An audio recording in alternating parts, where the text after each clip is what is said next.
오늘 함께 봉독한 시편 144편은 제목에 다른 정보들이 나와 있지는 않습니다. 저자가 다윗이란 사실만 언급되고 있습니다. 학자들은 이 144편 시를 분류합니다. 제왕시로 분류하기도 하고 감사기도시 혹은 합성시, 국가적 애가 등으로 분류합니다. 이 시편 144편은 또한 시편 18편과 매우 유사한 구조를 가지고 있습니다. 나중에 한번 비교하시면서 읽어보셔도 좋을 것 같습니다. 오늘 이 다윗의 144편 시를 통하여 다윗이 우리에게 어떤 이야기를 하고 있는지 함께 살펴보겠습니다. 첫 번째는 하나님께 대한 감사와 찬양입니다. 우리 1절만 다시 한번 봉독해 보겠습니다. 1절 시작. 나의 반석이신 여호와를 찬송하리로다. 그가 내 손을 가르쳐 싸우게 하시며 손가락을 가르쳐 전쟁하게 하시는도다. 아멘. 다윗은 시의 시작부터 하나님께 감사와 찬양을 올려드리고 있습니다. 다윗은 하나님의 어떤 행적을 우리에게 소개한 뒤에 찬양하는 것이 아니라 먼저 찬양하고 나중에 하나님이 어떻게 하셨다 소개하고 있습니다. 이 1절 말씀은 시편 18편 34절 말씀과 매우 흡사합니다. 34절은 내 손을 가르쳐 싸우게 하시니 내 팔이 놋화를 당기도다 라는 말씀입니다. 거의 같은 구조의 말씀인데 이 찬송받으실 하나님께서 어떤 분이신지 구체적으로 이야기하고 있습니다. 손을 가르쳐 싸우게 하시는 분으로 소개합니다. 가르친다라고 소개합니다.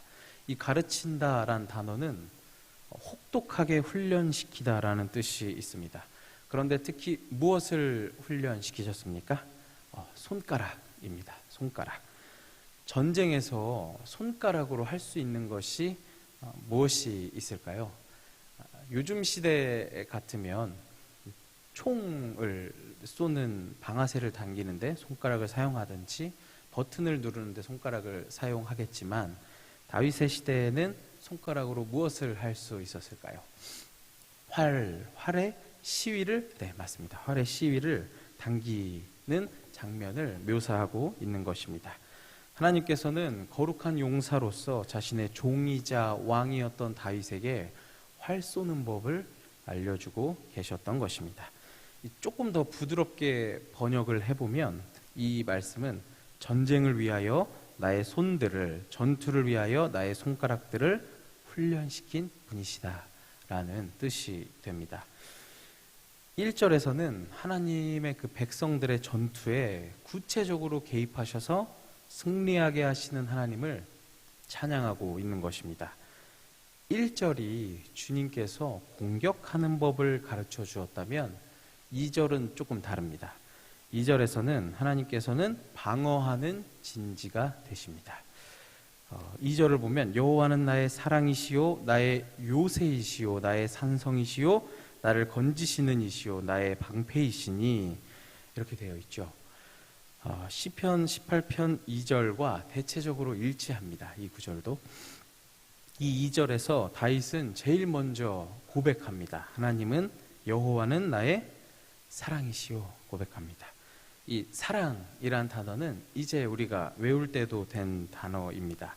원어로는 하스디라는 단어인데 헤세드입니다. 원형으로는. 구번역으로는 인자입니다. 인자하심.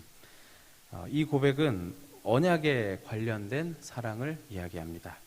언약에 기초하여 당신의 백성들을 보호하시고 또 사랑하시며 은총을 한결같이 베풀어주고 계신다. 이렇게 다윗은 고백하고 있는 것입니다. 이 언약적 사랑에 기초하여서 나에게 피할 수 있는 요새가 되시고 적들이 다가올 수 없는 산성이 되어주시고 나를 구원해 주시는 분 그리고 나의 방패가 되신다 고백하고 있습니다. 이 모든 것이 하나님의 언약적 사랑 헤세드에서 비롯되었다. 다윗은 지금 2절에 고백하고 있는 것입니다. 이 1절과 2절 말씀을 읽어보면 이런 교훈을 얻을 수도 있겠죠. 하나님은 우리를 정말 사랑하시는 분이구나. 하나님은 우리를 아껴주시는 분이구나. 우리를 보호해 주시는 분이구나. 이러한 교훈을 얻을 수 있습니다. 그러나 우리가 또 기억해야 될 부분은 이 말씀입니다. 하나님께서 가르치셨다입니다. 가르치셨다. 훈련시키신다라는 말씀입니다. 다윗이 이러한 경험을, 인생에서 이러한 과정을 겪었음을 알 수 있습니다. 골리앗과 싸움을 앞뒀던 다윗은 그 사무엘상 17장 36절에 이렇게 고백하죠. 주의 종이 사자와 곰도 쳤은즉 살아계신 하나님의 군대를 모욕한 이 할례받지 않은 블레셋 사람이리이까. 아멘. 이미 사자와 곰을 사냥하며 연습해왔음을 알 수 있습니다. 이 말이 이 곰과 사자이지 사람이 쉽게 이길 수 있는 동물이 아닙니다. 생과 사를 넘나들며 이 맹수들에게 맞서게 하셨고 결국 이 훈련의 과정을 통해 골리앗도 이기게 하셨던 것입니다.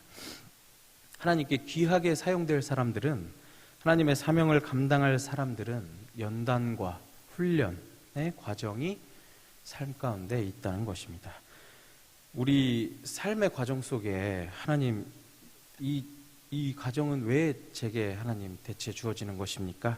대체 제게 왜 이러한 일들이 있습니까? 라는 상황이 우리 삶 가운데 주어질 수 있습니다. 그때에 이 시간들을 통해서 내가 어떻게 성장할 수 있을까? 하나님께서 이 시간들을 통해 나에게 원하시는 것이 무엇일까? 곰곰이 묵상하시면서 이 말씀을 붙들고 이겨내시기를 소망합니다. 욥기 23장 10절 말씀입니다. 그러나 내가 가는 길을 그가 아시나니 그가 나를 단련하신 후에는 내가 순금같이 되어 나오리라. 아멘. 두 번째는 겸손한 다윗의 모습입니다. 우리 3절과 4절 말씀을 다시 한번 봉독해 보도록 하겠습니다. 3절과 4절입니다. 시작. 여호와여, 사람이 무엇이기에 주께서 그를 알아주시며 인생이 무엇이기에 그를 생각하시나이까. 사람은 헛것 같고 그의 날은 지나가는 그림자 같으니이다. 아멘. 하나님의 그 능력과 사랑을 찬양했던 다윗은 이제 하나님이 어떻게 하셨습니다, 하나님 도와주십시오 이야기하는 것이 아니라 갑자기 인간의 연약함에 대해서 노래합니다. 하나님의 거룩하심을 생각하다가 갑자기 보잘것없는 존재인 인간에 대해서 묵상하며 시편 8편 4절을 인용하고 있습니다. 사람이 무엇이길래 주께서 알아주시며 라고 이야기하죠. 이 알아주시며, 하나님께서 부부관계와 같이 깊게 알아주신다. 속속들이 우리에 대해 알아주신다 라는 고백입니다. 하나님 어떻게 그렇게 알아주시며 우리를 생각해 주십니까? 사람은 허무한 존재고 그림자 같습니다. 허상과 같습니다. 인간의 본성을 깊게 성찰합니다. 이렇게 갑자기 인간에 대한 고백을 한 이유가 있습니다. 첫 번째로는 사람은 은혜 받을 자격이 없고 허무한 존재고 보잘것없는 존재인데 하나님께서 무조건적인 은혜를 베풀어 주셨다. 하나님 감사합니다. 고백하고 있는 것입니다. 이러한 고백은 고린도전서의 바울의 고백과 맥을 같이 합니다.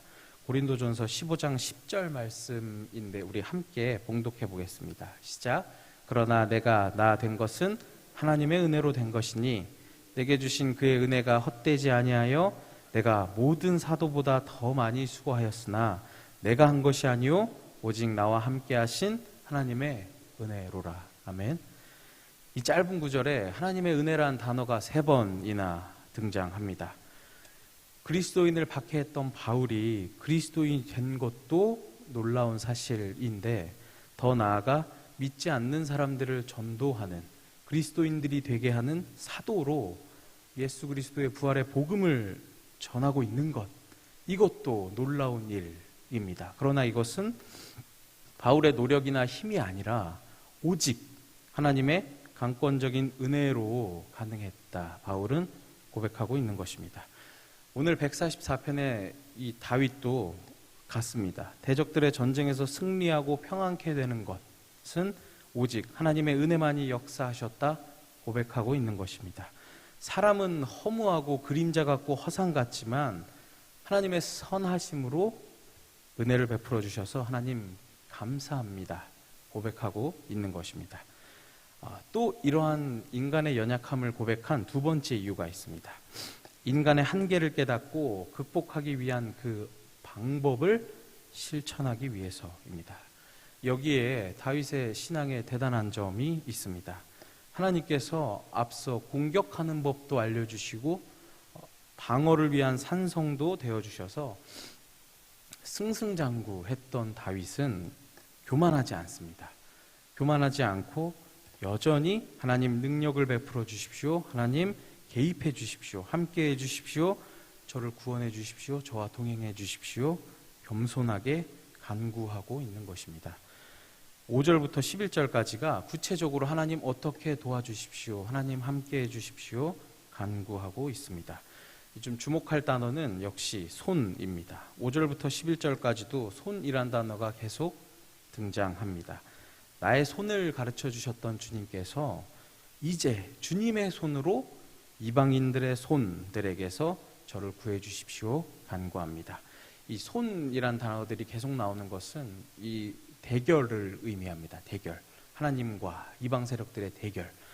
당연히 다윗은 하나님께서 승리하실 줄 믿고 이방인들의 손을 무찌르실 줄 믿고 비파로 찬양하겠다 고백합니다. 끝까지 하나님께 도움을 요청하고 겸손했던 이 다윗의 신앙을 우리가 배워야 할 줄로 믿습니다. 마지막으로는 여호와를 자기 하나님으로 삼는 백성입니다. 우리 12절부터 15절까지 다시 한번 봉독해 보겠습니다. 12절부터 15절까지입니다. 시작. 우리 아들들은 어리다가 장성한 나무들과 같으며 우리 딸들은 궁전의 양식대로 아름답게 다듬은 모퉁이 돌들과 같으며 우리의 곳간에는 백곡이 가득하며 우리의 양은 들에서 천천과 만만으로 번성하며 우리 수소는 무겁게 실었으며 또 우리는 침노하는 일이나 우리가 나아가 막는 일이 없으며 우리 거리에는 슬피 부르짖음이 없을진데 이러한 백성은 복이 있나니 여호와를 자기 하나님으로 삼는 백성은 복이 있도다. 아멘. 하나님 도와주십시오. 구체적으로 간구하며 하나님을 찬양했던 다윗은 이제 복이 있나니 하며 감탄하고 있습니다. 복을 선언하고 있습니다. 무슨 복이 있다고 우리에게 이야기합니까? 첫 번째는 아들들과 딸들, 자녀들에 대한 축복을 이야기합니다. 넓게 보면 이스라엘 민족에 대한 축복이죠. 우리나라와 민족을 위한 다음 세대들이 축복받으며 건강하게 자라날 것이다. 좀만 좁게 작게 보면 우리 가정, 각 가정의 우리 자녀들이 잘 되고 복을 받으며 건강하게 자라날 것이야 라고 선포합니다. 그 다음은 나라의 자원이 풍부할 것을 이야기합니다. 농작물이 넘치고 가축들의 수가 많아질 것이다 이야기합니다. 이른바 물질이 풍부한 것을 이야기하고 있습니다. 세 번째는 침노하는 일이나 나아가 막는 일이 없고 슬피 부르짖음이 없을 것이라 선포합니다. 즉 우리의 요새가 뚫리는 일이 없고 포로로 잡혀가는 일이 없다라는 의미입니다. 슬프게 우는 일이 없을 것이다 이야기합니다.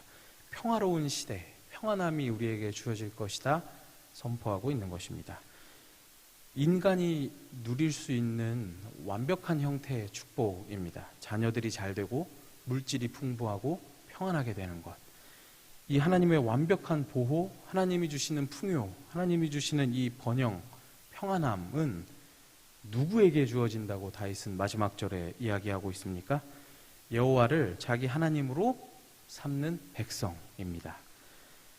이 한글 번역은 자기 하나님으로 삼는 백성은이지만 이 히브리어 성경으로 보면 단어가 하나 더 붙어 있습니다. 그래서 히브리어 성경 원어적 해석을 해보면 이런 뜻이죠. 여호와를 자기 하나님으로 삼는 바로 그 백성들에게, 바로 그 사람들에게 이 하나님의 완전한 축복이 주어진다 다윗은 강조하고 있는 것입니다. 여호와를 자기 하나님으로 삼는 백성이 누구입니까? 어떤 사람들입니까? 다윗이 앞에 보여줬던 그대로 바로 이 다윗의 모습입니다. 나를 훈련시키신 하나님께 순종하며 따라갑니다.